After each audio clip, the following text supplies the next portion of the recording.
Hello everyone, tonight on our program, a payment system to aid business transactions under the Continental Free Trade Area undergoes piloting.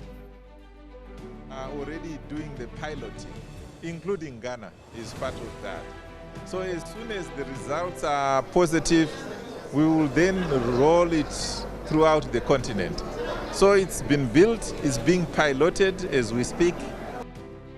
Also coming up, Bank of Ghana assures public of seamless transactions via ECD as it begins pilot of the digital currency next month. There's been a lot of efforts trying to digitize the economy and the financial sector. And this is one such step in that direction. We are going first with a pilot to test how it would work. So it's been designed, it's in place, but to test how it would work and how best we can ensure that it works for everyone. Plus, enough of short-changing cocoa farmers as effective 1st of September, Ghana will use electronic weighing scales for cocoa trading. Effective from 1st of October 2021, which marks the beginning of the new crop season 2021-2022, Ghana is going to use the electronic weighing scale. All right, more on those stories and others coming up in this half hour of business news. Do stay tuned.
My name is Darryl Kwal. Thanks for staying with us tonight. We'll begin with the Continental Free Trade Agreement because a payment system to aid business transactions among member countries under AFTA is undergoing piloting before full implementation. Executive Vice President for Afrexim Bank, Dennis Denya, expressed confidence that the pilot will be concluded by the end of the year. He spoke to Joy Business after addressing the Intra-African Trade Fair 2021 official Ghana Roadshow in Accra. The Pan-African payment system developed by the Afrexim Bank and the African Union is expected to eliminate concerns of multiple currencies trading under the Continental Free Trade Area after addressing the Ghana Roadshow for the upcoming Intra-African Trade Fair in Durban, South Africa. Executive Vice President for the bank, Dennis Denya, hinted that 6 countries are currently piloting the platform and hopeful to conclude by the end of the year. The Pan-African payment and settlement system has already been built. Technologically, it's already functional. You may recall that we are piloting the payment system in the WAMZ region, the West African Monetary Zone. So the 6 countries there are already doing the piloting, including Ghana is part of that.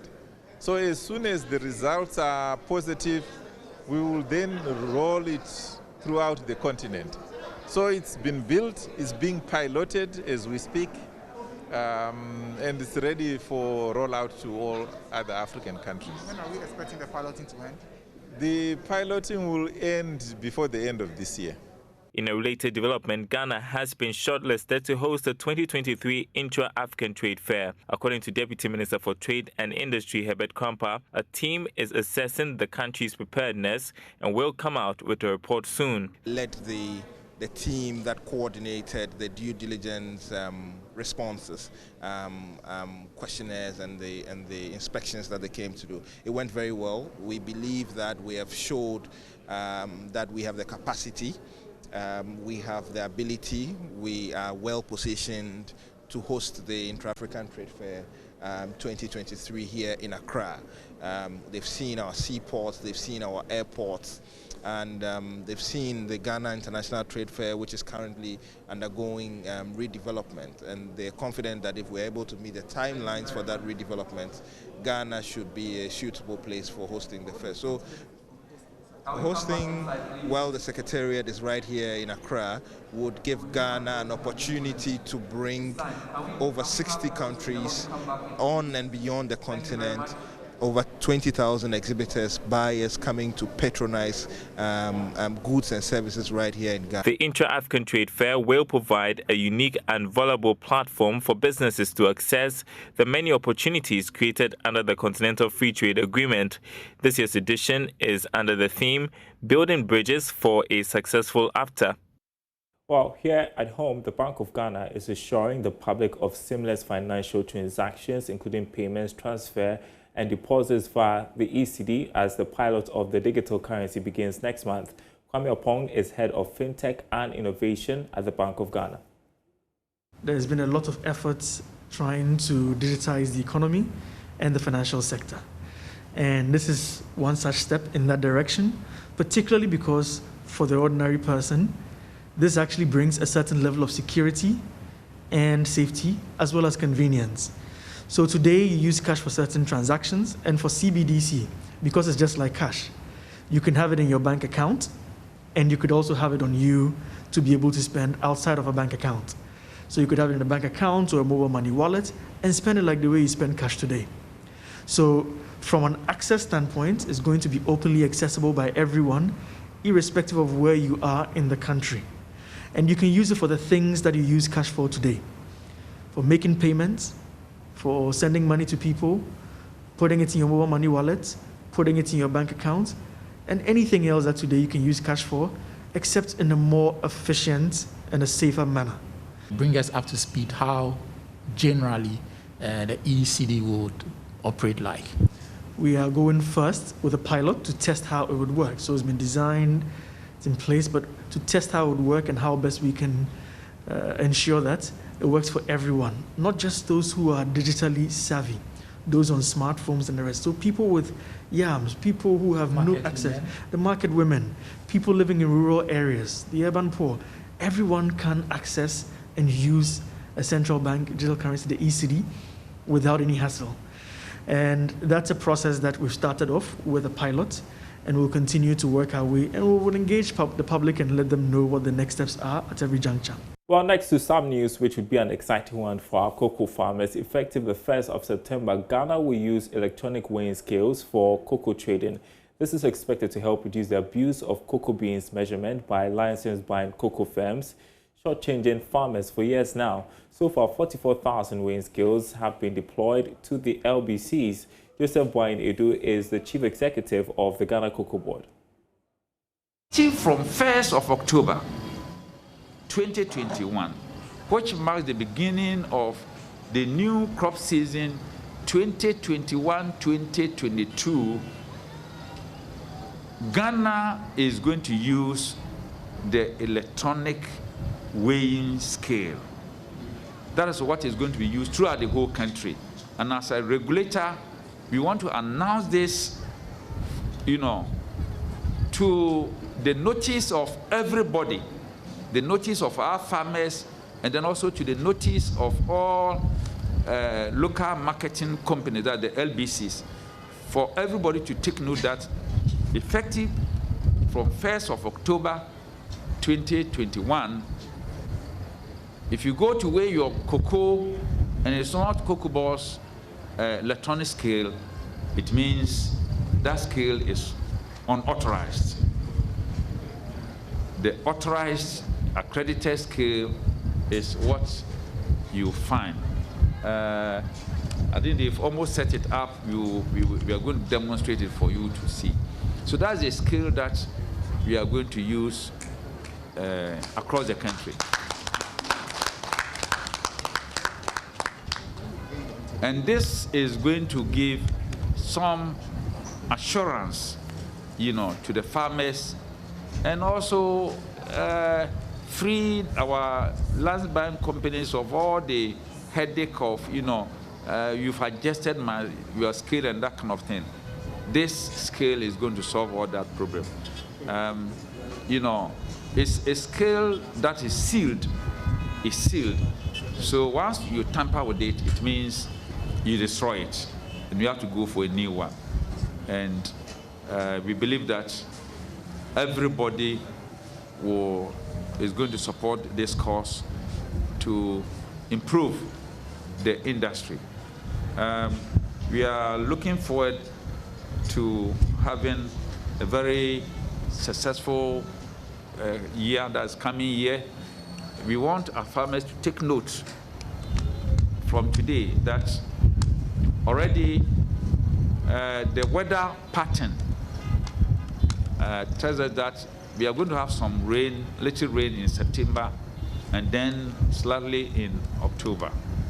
We want our farmers to take advantage of these rains. We are going to introduce flower-inducing fertilizers, foliar. We want them to apply them so that wherever the flowers are not showing, we want you to use the foliar flower inducer to boost flowering and take advantage of the rains. There's climate change. We all know there's climate change. In May, there was no rain. And we are now experiencing the rain small. It will come up to October and then have a break.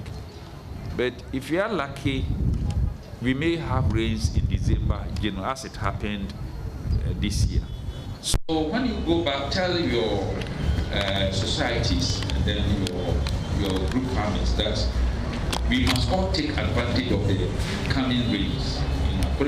All right, Cocoa Board, they're making good on its promise to deliver a sealed electronic weighing scales for cocoa farmers there. Now, let's move on. JoyNews is gearing up to launch this year's edition of the Habitat Fair next week. And tonight on Joy Business Social, our weekly online engagement, we are putting the spotlight on the housing sector. Rent or property on sale, who does the costing? That's our topic for tonight. Your host, Odelia Ntiamwa, joins us for a look ahead to the discussion tonight. And Odelia, I am particularly looking forward to this conversation because my rent is due in a few weeks' time, and it looks like the cost will be going up. So tell us a bit more about the areas the conversation will border on. I mean, you have rightly nailed it. So what goes into the costing of even the rent proper, even before the landlord thinks about increasing it? We want to be able to find this out from the rent control, because it looks like people just get up and they feel, okay, this property, because it is in this area and in this area, the cost is X. They just price it without really thinking. And so the rent control will put things in proper perspective.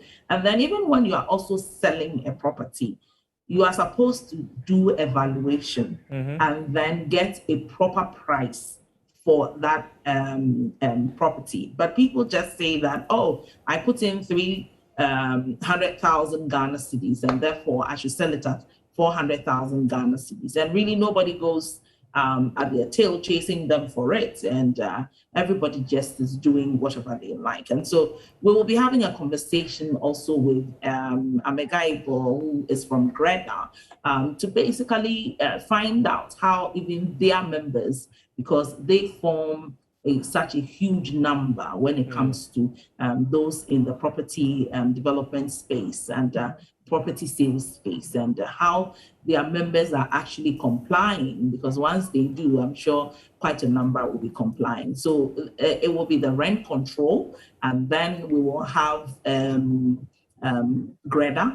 the Ghana Real Estate Developers Association, and then a third interesting conversation, rent to own. I'm particularly interested in that because this afternoon you asked me if I would mind renting a house and owning it later. I think it's something new that we should be considering. How does it work? So what they are asking people to do is basically to make a down payment of about 20%, or you keep contributing until you get to 20% of the cost of the property, and then you can move in. And when you move in, you keep paying until you are able to pay up. Some people can have a period of 10 years, a period of 15 years. And so those are the kinds of structure that people can actually do their payments through. And so the project manager for the Ghana the Plan City Extension project will also be on call, and he will be sharing with us the rent-to-own concept and how people can plug in. And this is all in preparation for the Habitat Fair, which we will launch on the 27th, and then we will have our various roadshow at the various malls. Then in October, we'll have the grand event. Well, by now, viewers should know how to connect. I'll be surprised if they don't. How can they connect? If they don't have the number. Yeah, so, I mean, if you want to connect, it's all our social media platforms, the Joy FM, JoyNews, and Joy Business Facebook pages. And then if you also want to connect via Zoom, you can just send a WhatsApp message to 0244-604224, and the Zoom link will be sent to you. So that's how tonight is looking like. Great stuff, and an important conversation to have, especially when we are dealing with a housing deficit. Thanks very much indeed. That was Head of Business, Joy Business, Odilia Ntiamwa there. While you're watching Business Live, still to come, tackling the e-waste menace, we'll share how a Ghanaian engineer is adding value to dumped electronic devices and creating jobs. That story coming up next.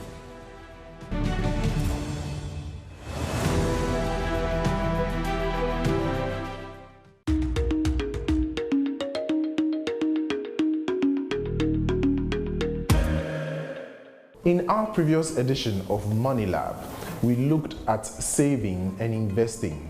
Now we delve into details. So, why do we save? We save for purchases and emergencies. Saving money typically means it is available when we need it and it has a low risk. We do not lose it easily. It is important to track your savings, putting a deadline or timeline and a value to your goals. For example, if you are saving for your annual family vacation, you might want to target saving an amount of 10,000 cedis in 9 months, which you would withdraw at the end of the period.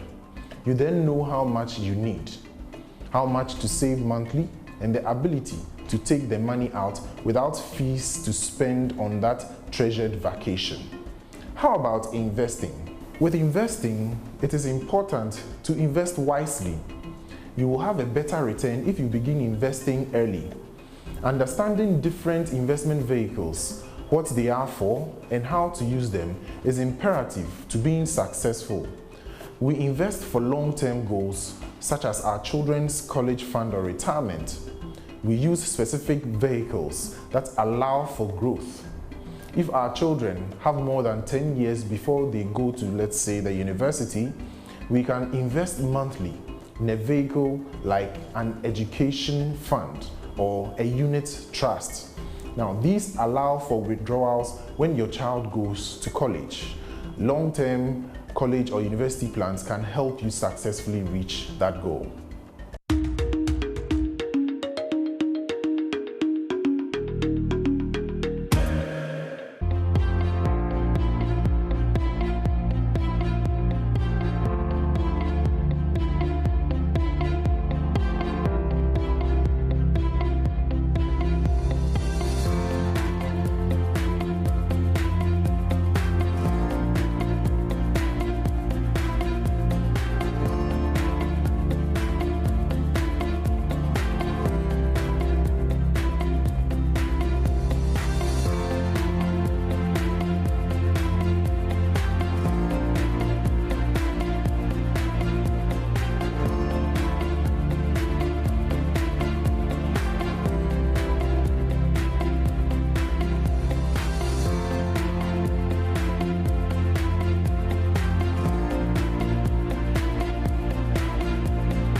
And welcome back. Now, insatiable demand for electronic devices is the world's fastest growing waste stream. Now, recycling e-waste has created jobs for professional recyclers. It has also created new markets for valuable components that are dismantled.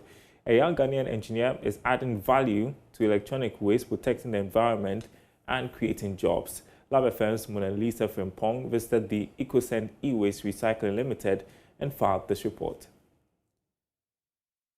University shows that worldwide we discard 44.7 million metric tons of electronics and electrical equipment. Now these contain materials that have higher value than 120 countries' GDP. 27-year-old Robert Nso is making a living from the recycling of electronic waste. He produces electric and electronic products using e-waste. Currently, a solar-powered power bank produced by Robert is in high demand on the market. Electricity is common, it's everywhere, but not in some point. In my community, for example, we had people who had electricity, but some were not having. They couldn't afford, they were all relying on the government. So well, I know I have to also take a step. Behind me are products recycled from waste. And for every 1,000 metric tons of waste discarded, we can generate hundreds of recycling jobs. Robert has trained over 100 individuals since 2019.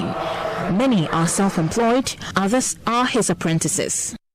But the fact that I know that I can also learn one or two things and make money from it was another thing. We all know the job situation in Ghana. Graduates will finish, no job. No job, how do you survive? But if you know a few of these, how to make some of these things, you can make money out of it.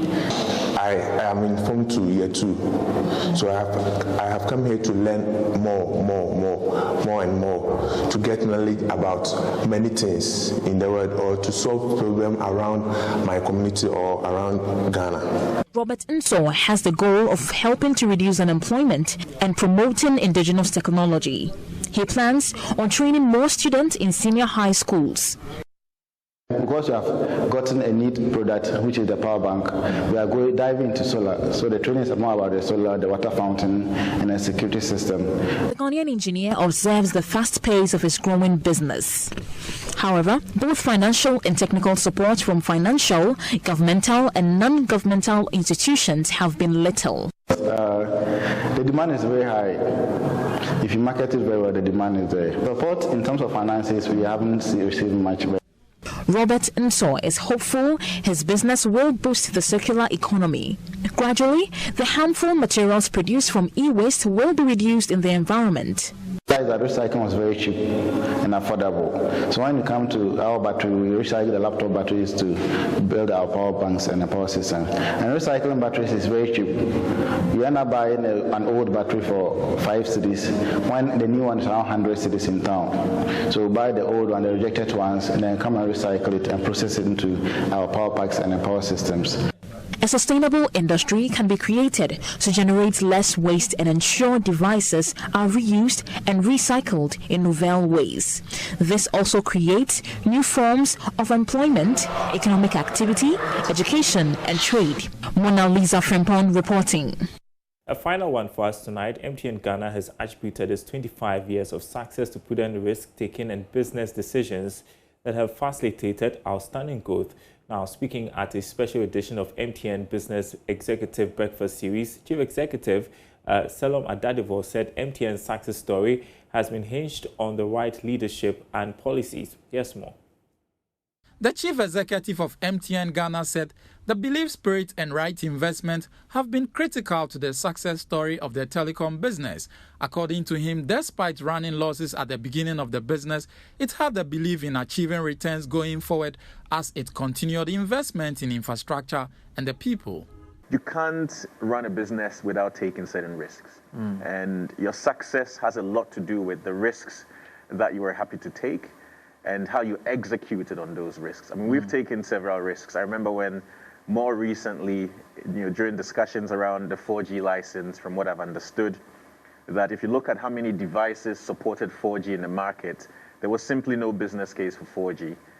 But we've seen what has happened since we actually bought the license and have expanded our services around 4G. The same with mobile money. For 6-7 years, it was not profitable. You heard Isaac talk about even the belief. But we stayed in, and despite a loss-making business, believe that one day this will be something different. Meanwhile, the telecom market leader has reiterated its promise of deploying 4G technology to every part of the country by the end of next year. This is expected to enhance access and speed to internet connectivity while supporting the country's drive towards a digital economy. Here is Selom Adadivo again. At the end of 2019, every single site in the country had data, so 2G and 3G. By the end of 2022, every site in Ghana would have 4G.